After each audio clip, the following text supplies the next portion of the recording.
Silicon city ಹುಡುಗಿಯರಿಗೆ ಎಷ್ಟು safe ಅನ್ನುವಂತಹ ಪ್ರಶ್ನೆ ಮತ್ತೆ ಮುನ್ನೆಲೆಗೆ ಬರ್ತಾ ಇದೆ. ಬೆಂಗಳೂರು ಮಹಿಳಾ ಸುರಕ್ಷತೆ ವಿಚಾರ ಮತ್ತೆ ಮುನ್ನೆಲೆಗೆ ಬಂದಿದೆ. ಬಿಗ್ ಬಾಸ್ ಖ್ಯಾತಿಯ ದಿವ್ಯಾ ಸುರೇಶ್ಗೆ ಕಹಿಯ ಅನುಭವ ಆಗಿದೆ. ಕನಕಪುರ ರಸ್ತೆಯಲ್ಲಿ ಯುವಕ ಅನುಚಿತವಾಗಿ ವರ್ತನೆ ಮಾಡಿದ್ದಾನೆ.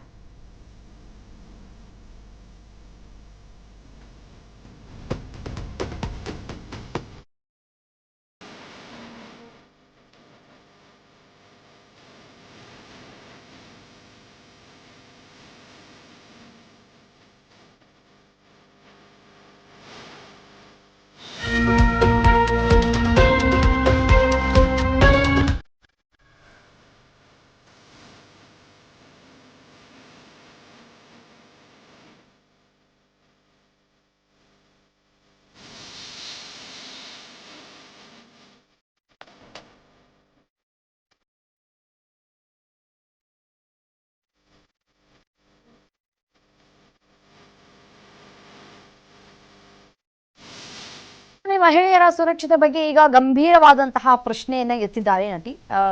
ಪೊಲೀಸರಿಗೆ ಅಧಿಕೃತವಾಗಿ ದೂರನ್ನ ಕೂಡ ನೀಡಿಲ್ಲ ಅಂತ ಹೇಳಿ ಮಾಹಿತಿ ಲಭ್ಯವಾಗ್ತಾ ಇದೆ. ನೋಡಿ, ಸೋಷಿಯಲ್ ಮೀಡಿಯಾದಲ್ಲಿ ಘಟನೆಗೆ ಸಾಕಷ್ಟು ವ್ಯಾಪಕ ಆಕ್ರೋಶಗಳು ಕೂಡ ವ್ಯಕ್ತವಾಗ್ತಾ ಇದೆ. ಕನಕಪುರ ರಸ್ತೆಯಲ್ಲಿ ಯುವಕನೋರ್ವ ಅನುಚಿತವಾಗಿ ವರ್ತನೆಯನ್ನ ಮಾಡಿದ್ದಾನೆ. ಕಾರಿನಲ್ಲಿ ತಂಗಿಯ ಜೊತೆ ಹೋಗುವಂತಹ ಸಂದರ್ಭದಲ್ಲಿ ನಡೆದಿರುವಂತಹ ಘಟನೆ ಇದು. ದಿವ್ಯಾ ಮುಂದೆ ವಿಕೃತ ಚೇಷ್ಟೆಯನ್ನ ಮಾಡಿದ್ದಾನೆ ಯುವಕ. ಜನರು ಬರ್ತಾ ಇದ್ದಂತೆ ಸ್ಥಳದಿಂದ ಎಸ್ಕೇಪ್ ಆಗಿದ್ದಾನೆ ಕಿರಾತಕ. ವಿಡಿಯೋವನ್ನ ಸಾಮಾಜಿಕ ಜಾಲತಾಣದಲ್ಲಿ ಹಂಚಿಕೊಂಡಿದ್ದಾರೆ ದಿವ್ಯಾ. ಮಹಿಳೆಯರ ಸುರಕ್ಷತೆ ಬಗ್ಗೆ ಗಂಭೀರವಾಗಿ ಪ್ರಶ್ನೆಯನ್ನ ಎತ್ತಿದ್ದಾರೆ ನಟಿ.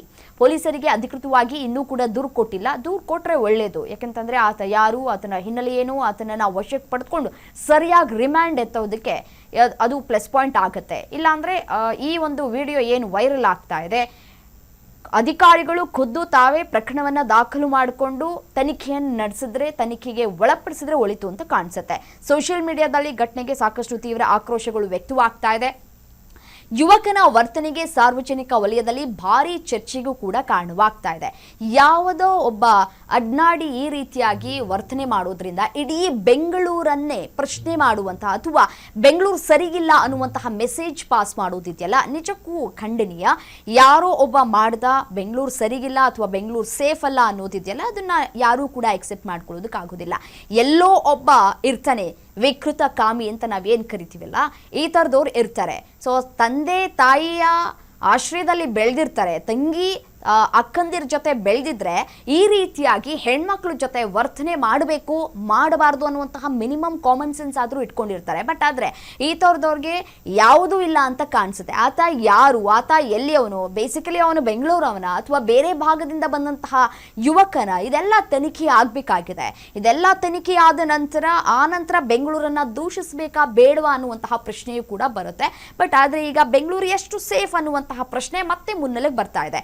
ಈ ರೀತಿಯಾದಂತಹ ಪ್ರಕರಣಗಳು ಮರುಕಳಿಸಿದಂತಹ ಸಂದರ್ಭದಲ್ಲಿ ಬೆಂಗಳೂರನ್ನೇ ಟಾರ್ಗೆಟ್ ಮಾಡ್ತಾರೆ ಕೆಲವರು.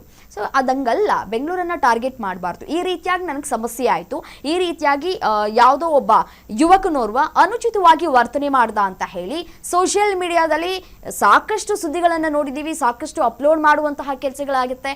ಅದೇ ಸೋಷಿಯಲ್ ಮೀಡಿಯಾದಲ್ಲಿ ಅಪ್ಲೋಡ್ ಮಾಡೋದ್ರ ಜೊತೆಗೆ ಪೊಲೀಸ್ ಠಾಣೆಗೆ ಹೋಗಿ ಕಂಪ್ಲೇಂಟ್ ಅನ್ನ ಯಾಕೆ ಕೊಡೋಲ್ಲ ಕೆಲವರು? ಸಮಾಜಕ್ಕೆ ಇವರು ಒಂದಷ್ಟು ಸಂದೇಶವನ್ನ ರವಾನೆ ಮಾಡುವಂತವರು ಯಾಕೆ ಒಂದು ಸ್ಟೆಪ್ ಅನ್ನ ಮುಂದೆ ತೆಗೆದುಕೊಳ್ಳೋದಿಲ್ಲ ಅನ್ನುವಂತಹ ಪ್ರಶ್ನೆಯೂ ಕೂಡ ಮೂಡುತ್ತೆ.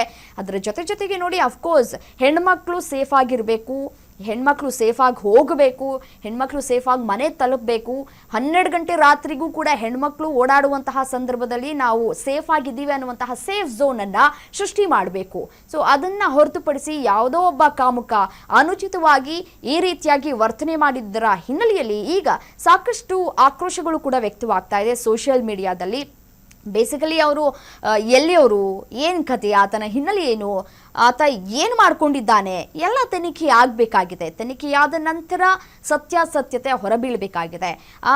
ಎಷ್ಟು ಗಂಟೆ ಸುಮಾರಿಗೆ ಈ ಒಂದು ಘಟನೆ ನಡೆದಿದೆ, ಸೊ ಆ ಸಂದರ್ಭದಲ್ಲಿ ಇವರು ಎಲ್ಲಿ ಪ್ರಯಾಣ ಮಾಡ್ತಾ ಇದ್ರು, ಆತ ವಾಕ್ ಮಾಡ್ಕೊಂಡು ಬರ್ತಾ ಇರೋದನ್ನ ನಾವು ಗಮನಿಸ್ತಾ ಇದ್ದೀವಿ. ಇವರು ಕಾರಲ್ಲಿ ಹೋಗ್ತಾ ಇದ್ದಾರೆ, ಯಾವ ರೀತಿಯಾಗಿ ಅನುಚಿತವಾಗಿ ವರ್ತನೆಯನ್ನ ತೋರ್ದ ಅನ್ನೋದು ಸದ್ಯಕ್ಕಿರುವಂತಹ ಪ್ರಶ್ನೆ.